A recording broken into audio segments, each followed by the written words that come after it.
Saat ini kita mengunjungi sebuah situs yang sangat istimewa, tiada duanya. Namanya situs Boto Tumpuk. Nah, tentunya dari nama inilah kemudian sangat tersembunyi jejak-jejak artefaktual yang sangat penting. Terletak di Dusun Ngemplak, Desa Suko, Kecamatan Wringin Anom, Kabupaten Gresik ya, Jawa Timur. Kita sudah sampai di Gresik paling selatan ini. Ternyata di sini, di situs Boto Tumpuk ini ada beberapa taman yang sangat unik. Selain kemudian ranumnya buah kemuning ini ya, kemuning yang berbuah lebat, kuning-kuning merah-merah merona ini. Ada arca antik ini. Kelihatannya sedang tidur orangnya ini. Matanya terpejam ini, diam saja. Loh, tidur ya. Nah, tidur ini. Nah, coba keunikan-keunikan yang lain kita coba telisik yang lainnya ya. Selain memang kondisinya itu sekarang ini lagi proses pembangunan besar-besaran ini kelihatannya.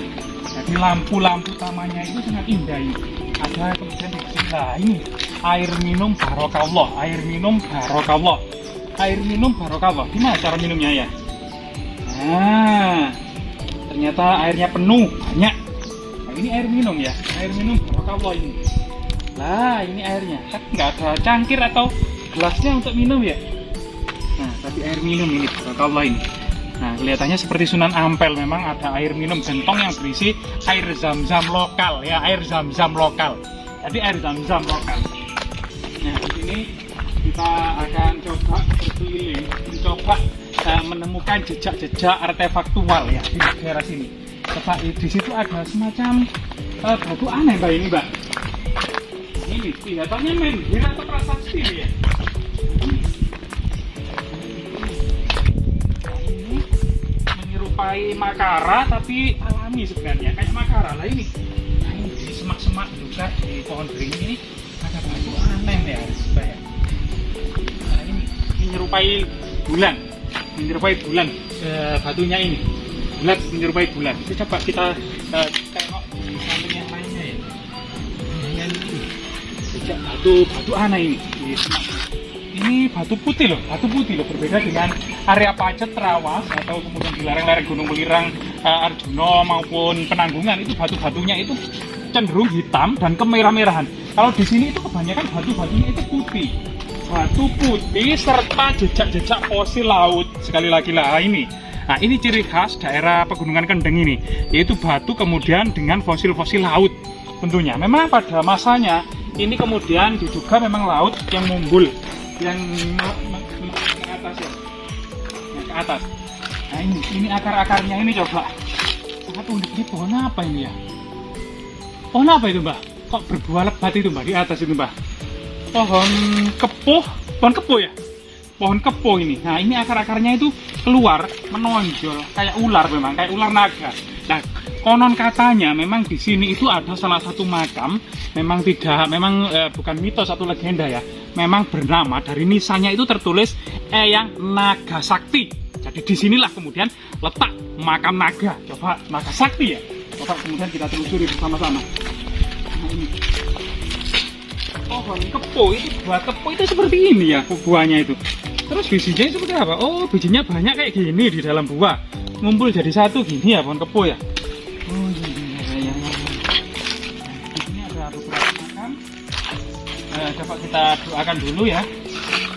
Assalamualaikum ya lal kubur, fa'ina insyaallah bismillahirrahmanirrahim. Dalam waktu dekat maupun lama kita akan menyusul juga dikubri bisyiril Fatihah.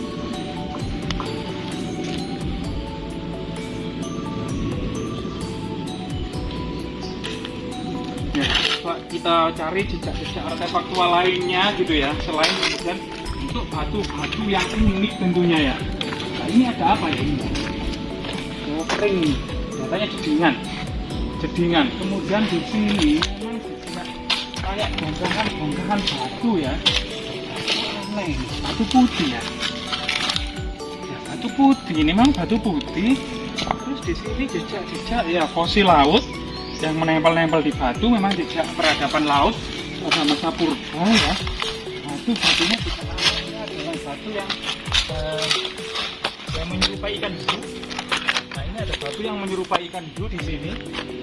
Nah, di sini ada memang sesuai namanya ya, situs Boto Tumpuk. Nah, ini situs Boto Tumpul. Lah ini baru kita tahu kalau di sini itu adalah batu bata kuno. Nah, jadi di lokasi ini kita menemukan batu bata kuno. Jadi batu bata kuno ini sudah ditemukan, Mbak. Nah ini, Mbak, batu bata kuno. Ini banyak mengumpul dengan lebar dan apa namanya? Nah ini ada goresan aneh ini. Nah di sini ada goresan aneh, lengkung. Nah ini jejak-jejak peradaban era Majapahit tentunya ya, yaitu adanya jejak batu bata kuno. Nah di sini mengumpul di sini sesuai dengan namanya ya. Memang ukuran dan ketebalannya ini memang diduga ini era Majapahit sekitar 3 cm. Ini juga era Majapahit. Nah, coba kita cari jejak-jejak artefaktual yang penting lainnya selain kemudian keberadaan batu bata kuno. Di sini ini memang proses pembangunan ya. Proses pembangunan dan coba kita artefaktual tapi ada selama proses pembangunan ini, kamar mandinya lux, bagus sekali kamar mandinya. Nah, di sini ada menurun. Nah, di sini konon katanya juga dibangun wisata terapi ikan. Jadi terapi ikan kecil-kecil yang kemudian terapi ikan ya. Di sini areanya luas sekali di sini. Nah, ini banyak ditumbuhi pohon-pohon juga. Nah, sekarang coba kita cari jejak-jejak artefaktual lainnya. Apa ini, Mbak? Bukan pusaka, Mbak ya? Coba ini. Nah, di sini. Di sini ada beberapa makam yang sebenarnya kondisinya tidak begitu simetris. Misalnya di sini, Mbah Tenggorjoyo, Mbah Tenggorjoyo ya. Mbah Tenggorjoyo Fikri Siril Fatihah.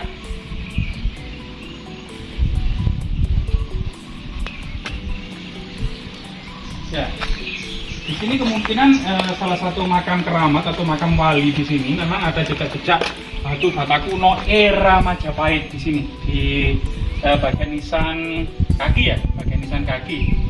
Karena menghadap ke sana ini bagian nisan kaki ada jejak-jejak batu bata kuno yang cukup utuh di sini. Nah, dengan lingkaran yang ini agak kecil, tapi tetap batu bata kuno. Nisannya memang modern tapi dibuat kemudian sedemikian rupa menyerupai nisan tipe Troloyo dan nisan seperti bentuk-bentuk nisan Sunan Giri. Jadi bentuknya seperti ini, bentuk makara, ada kalam rega yang tersamar, segitiga tumpal, ceplok dan ciri-ciri khas dari ciri-ciri bangsawan Majapahit atau hak prerogatif para raja-raja Majapahit dengan hiasan-hiasan yang masih menggunakan simbol-simbol Hindu Buddha. Ini sebuah akulturasi. Di sini juga ada makam yang juga ditinggikan. Nah ini, tapi namanya tidak ada, nisannya juga baru. Kita juga tidak menemukan nisan-nisan yang kuno. Nah, kemudian disinilah kita menemukan sebuah makam yang sangat keramat ya. Nah, di sini namanya Mbak Eyang Nagasakti. Waktu susun diberi Mbak Eyang Nagasakti, diberi Siril Fatihah.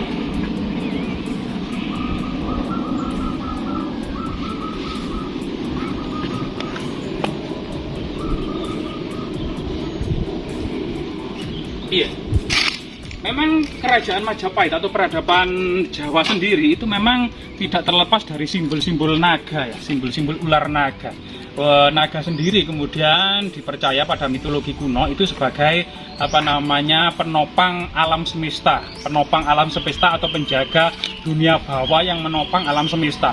Ini dianggap sebagai mitologinya seperti itu. Dalam cerita Angling Dharma sendiri itu konon katanya itu Prabu Angling Dharma itu waktu itu sedang berburu ke hutan, tidak sengaja melihat naga gini itu lagi bercinta dengan ular tampar. Ini ditemui oleh Prabu Angling Dharma. Kemudian dengan siasat licik, naga gini ini seolah-olah hendak diperkosa oleh ular tampar. Padahal mereka itu sebenarnya naga gini yang sangat tertarik dengan ular tampar. Kemudian menangis dan mengadukan kepada orang tuanya bahwasanya Prabu Angling Dharma telah kemudian memaksa dan termasuk bersama ular tampar itu untuk kemudian mau menodai naga gini, sehingga kemudian bapaknya Nagaraja sendiri itu kemudian sempat marah kemudian kepada Angling Dharma. Tapi kemudian ketika Prabu Angling Dharma ini kemudian merupakan murid dari Nagaraja, ini kemudian tidur bersama istrinya. Naga raja pun memiliki ilmu bisa merubah wujud menjadi seekor cicak yang kemudian menyusup di dalam kamar Anglingdarma. Kemudian Prabu Anglingdarma cerita secara panjang lebar kepada istrinya bahwasanya ternyata terjadi perselingkuhan antara Nagagini dan Ular Lampar, sehingga kemudian Prabu Anglingdarma sehingga naga raja itu kemudian mengetahuilah hal yang sebenarnya. Ternyata Nagagini sebagai putrinya itu kemudian menguraikan kesaksian yang bohong, sehingga kemudian pada siang harinya naga raja itu memberikan ilmu kepada Prabu Anglingdarma. Ini adalah bisa kemudian mendengarkan percakapan hewan-hewan, sehingga kemudian pada suatu saat istrinya itu kemudian ingin mengetahui rahasia dari ilmunya ini, tapi naga raja sebagai gurunya itu sudah bercerita kepada Anglingdarma jangan sampai siapapun termasuk istrinya diberitahu tentang ilmu bisa mendengarkan percakapan hewan-hewan.